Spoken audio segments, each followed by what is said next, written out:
featured guest on Banshee. He was actually on last Friday. I got to see one of the fight scenes from that episode, and I was like, oh my god. So please welcome for the very first time to TKIF, Cedric Stewart to the show. Yeah. What's going on? Cedric, what's going on with you? Oh man, everything's lovely.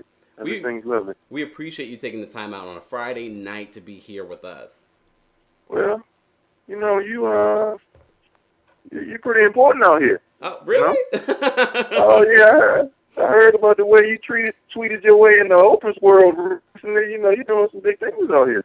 Appreciate that. Appreciate that. But you're doing quite a few big things as well. I mean, besides being on this new hit television show, Banshee, you've done quite a few different things. Tell everybody some of the other things that you've done besides Banshee, which we're going to talk about in a couple seconds. Well, fans of Tyler Perry may recognize me from For Better or Worse on yes, which also comes on Friday nights. That's I'm one of those Friday night guys, and I play a character named Tyreek that was kind of breaking up or potentially breaking up the marriage. It caused some trouble between the main characters, Angela and her husband, played by Michael Jai White, my good buddy. So and also I've been on VEEP on HBO.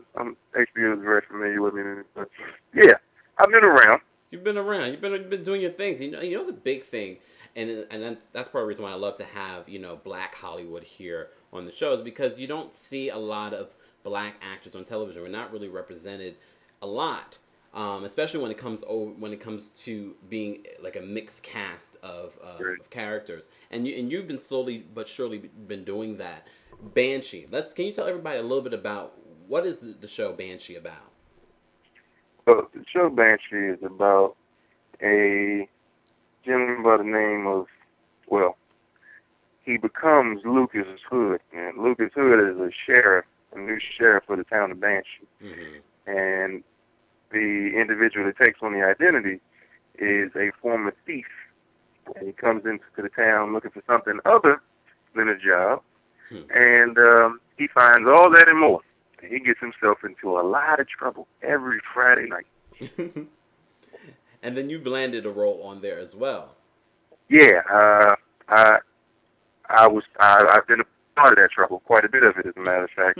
Actually, I guess in between listening to your show, if they are able to glance at that a little bit later on tonight, you probably catch me on there in a few minutes, because the new episode starts at 10, so I know they run the pre's a little bit earlier, but yeah, I play an MMA fighter named Damian Sanchez.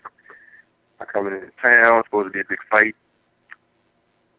I like to get into things, we'll call them things, myself, so, you can't tell me much, and it gets really ugly. You saw that fight. That's just a piece of it. It's crazy. It's really crazy. Okay, let's take us behind the scenes of that fight.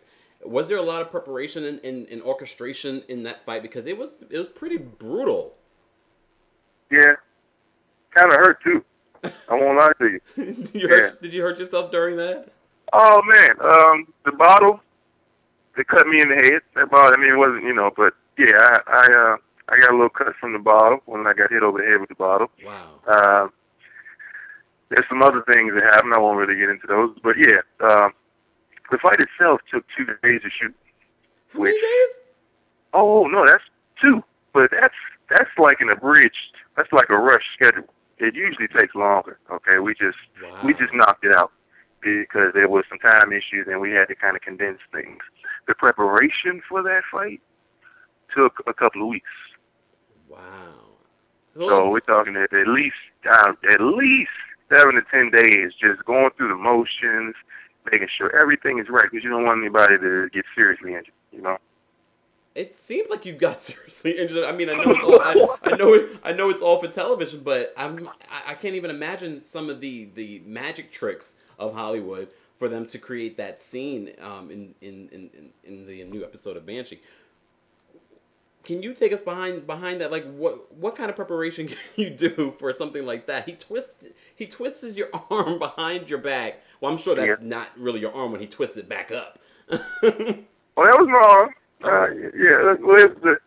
Well, I have a background in Krav Maga, and that's the Israeli military self-defense system. So I know how to do quite a few things. And then Wow. I also, yeah, and also at the beginning of last year, I started to study the Boss Rutan system of MMA. Boss Rutan is an old MMA guy from like the early UFC days. Mm-hmm. So, there's some abilities there. They might have to come in and teach me how to throw a punch or anything like that.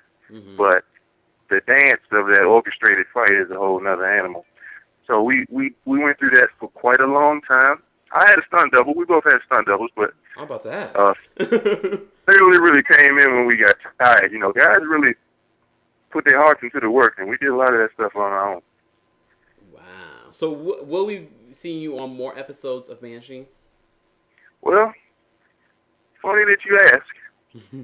Not like I'm going to immediately say yes, but it's funny that you ask because I'm good friends with one of the writers. That's always We good. actually, yeah, we actually talked. We developed a rapport as a result of the show, and I talked to him a little last week before the episode aired, because the episode aired on my birthday, and so that was a nice Happy little gift. belated. Happy belated. Thank you. And we were talking, and I was like, yeah, it'd be nice to work with you guys again and everything. He was like, well, we'll see what we can do, because they didn't kill me off, mind you. I thought they were. So Let that's me fine. not. Well, it's aired now. But anyway, they didn't kill me, so I'm still alive. And you never know what's gonna happen. I'll kind of leave it that way. Okay, all right. What other Yeah, projects? because Banshee got picked up for season 2. So. Which is amazing. I mean, Hmm. if you haven't gotten into Banshee, you can see it on Showtime, right? No. There's a lot of good stuff on Showtime, but this is not one of them. Oh, We're on Cinemax. Cinemax. Sorry, get Yeah. my internet, my cable networks mixed up. Yeah, well, they all getting in the running now, so I can't blame you, because it's good stuff on just about every channel now. But Banshee is on Cinemax Friday nights at 10 o'clock. And what other projects do you have down the pipeline? You've been busy. I have, and currently in talks with a new show on Fox, Wow. and that's really all I can say for right now. So, Any more Tyler Perry collaborations? well, I don't know, because me and Perry, he's a great guy, fantastic guy to work with. And after the first day, he said he really liked what I was doing, and so he said he wanted to work with me on some future projects. And actually, what everybody saw, I only came in there to shoot 2 days, Mm-hmm. which is 2 episodes, because he shoots an episode a day. Wow. So, yeah, his work ethic is unbelievable. So I only came in to shoot 2 episodes, but he ended up writing me into 3 more, so I ended up shooting 5 because he liked Wow. me so much. Yeah, so there's some new stuff that they're working on their own network right now, and movies coming up and everything like that. That may be a call. I don't know. Okay. All right. But I'm not resting on my laurels by any means. Pilot season has been we're really just getting into it, and it's been kind of heavy for me thus far. Are there a lot of roles? One big thing that we were just talking about is that there doesn't seem to be a lot of roles out there for African Americans. What are your thoughts on that when it comes to Hollywood and African Americans being put to the forefront when it comes to different TV roles? It is. It's a difficult dynamic for a number of reasons. One of those being, take me for instance, take the Cedric Stewart situation. Mm-hmm. I am not the guy next door by any means, right? 6'4", weights, stuff like that. It's like I'm not exactly the everyman. So my people have to work in order to find stuff that fits me. Mm-hmm. But there's a surprising amount of stuff that one can go out for, and there's always the ability for one to go against type, because sometimes they go in looking for a certain type of character or a certain race, background, so on and so forth. Damien Sanchez, as he sounds like, was supposed to be a smaller Hispanic character. Oh. Hence the name And Sanchez.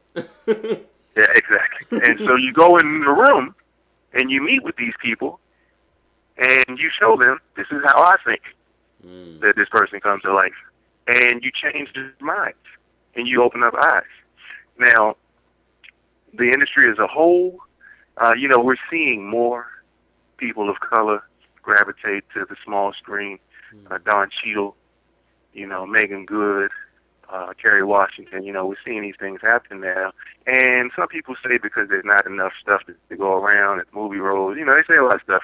But there's a couple of ways to look at it. And one of the ones that I think is most important to consider is the fact that in this world of reality foolishness, they are helping to truly enrich the small screen landscape. Really?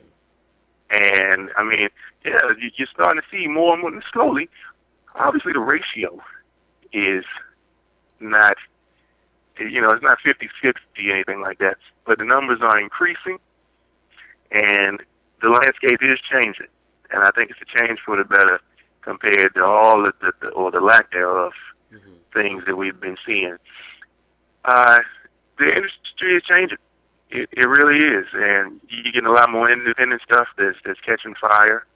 A lot of people go to that kind of stuff. A lot of people just go back to the theater. And then you have a lot of people that are creating their own products now. With technology that we got now, you can go out if you got a small budget and put something out on your own. And it could do amazing things. So I think there's a lot of avenues for us. And if we don't find what we feel is suitable, then maybe we should do something on our own. Well, Cedric, because you described the type of guy that you are, and it's hard to necessarily find the right parts for someone like you. I think it's perfect for our one of our questions tonight. If you, because I could see you as the next superhero. There was the Wesley Snipes and Blade. I could see you as a superhero. If you could be a superhero, what power would you have? Oh man, what power, huh? Yeah, and I'm glad that your vision is so good, because you certainly will see me as some form of superhero. I take up a lot of room on the screen. I'm not a guy that kind of sits in the background. Superpower. I would probably, I don't know if you qualify this, but my power would be one of a healing capacity. Something like that. I'm a great giver, a man of the people, and like a people's champ kind of a guy. So heart on your sleeve, those kind of things. So that would probably be my power. It'd be great to see through walls and be invisible and fly and all that good stuff. all that's great, but that is singular, and it's a very selfish kind of a thing to aspire to. Well, the question of the night, we always have a question of the night. If you guys just tuned in, it's TKI, I think, Kemp, Friday. We're here live with Cedric Stewart, star of the new hit show on Cinemax, Banshee. Our big question of the night is, okay, we had the whole spectrum of, if you were a superhero, what kind of power would you have? But what would be your kryptonite or your weakness? Well, on that same token, I think, and this is probably indicative of my character, and I guess these probably go hand in hand. My weakness is going to have to be, in many ways, the human suffering is. It reaches right inside of my chest, and it tears me up, man. I hate to see other people suffering, and as much as you want to say, oh well, it's not my problem. I don't know, man. I feel like there's a way that we can all do well out here, and I imagine a lot of my money, as I continue to rise, is going to go towards that objective. Through philanthropic efforts, and I have some ideas for some organizations and things, just a lot of things that could be better. Most definitely. Cedric, you are more than what people would think. A lot deeper. A lot deeper. I take that as a compliment. No, sir. that is a compliment. lot deeper. I'm putting you as a superhero, and you're like Yoda. Cedric, we really do appreciate you stopping by the show tonight. And if you guys want to watch Banshee while you're listening to the show, you can do that. You can see the last week's episode. I guess at 9 o'clock, right? Because the new episode comes on at 10. Probably very soon, yeah. Or on on demand or something like that. Yeah, you can definitely catch. And where can people get more information about you and what's coming up for you? Well, I think one of the most direct sources is probably going to be Twitter. Cedric is amazing. At Cedric is amazing, and also on the Facebook. I still take a select number of have a small group there from my page. Friends and all that kind of stuff. I'm old school. Facebook is old school now, and yeah. But the Twitter, no, that's probably the best way. Follow me on Twitter, and just stay with the movement. I thank you for your support. Thank you for having me, man. Most definitely. Most definitely. You got to keep us up to date on everything that's coming up for you, and we definitely appreciate you dropping by the show. Oh, most definitely. We're going to jump into some music, guys, and when we come back, we're going to talk some more hot topics, question of the night. Make sure you're linking everyone to tonight's show, KEMPIREradio.com, and you can listen to us on our Live 365 app.